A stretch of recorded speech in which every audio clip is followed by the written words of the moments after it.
ಕೊಲೆ ಆರೋಪದಲ್ಲಿ ನಟ ದರ್ಶನ್ ಬಂಧನ ಆಗಿರುವುದು ಡೆವಿಲ್ ಮತ್ತು ಅವರ ಮೊದಲ ಪ್ಯಾನ್ ಇಂಡಿಯಾ ಚಿತ್ರಗಳನ್ನು ತ್ರಿಶಂಕುಗೊಳಿಸಿದೆ ಎಂದು ತಿಳಿದು ಬಂದಿದೆ.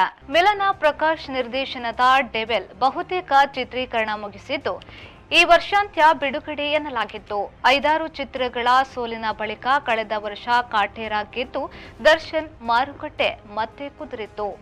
ನಿರ್ದೇಶಕ ಪ್ರೇಮ್ ಕರಿಯ ಚಿತ್ರದ ಬಳಿಕ ದರ್ಶನ್ಗೆ ಪ್ಯಾನ್ ಇಂಡಿಯಾ ಚಿತ್ರ ಯೋಜಿಸಿದ್ದು ಕೆವಿಎನ್ ಪ್ರೊಡಕ್ಷನ್ ನಡಿ ಅದರ ಆರಂಭಿಕ ಕೆಲಸ ನಡೆದಿತ್ತು. ಇದು ದರ್ಶನ್ರ ಮೊದಲ ಪ್ಯಾನ್ ಇಂಡಿಯಾ ಅವಕಾಶವಾಗಿತ್ತು.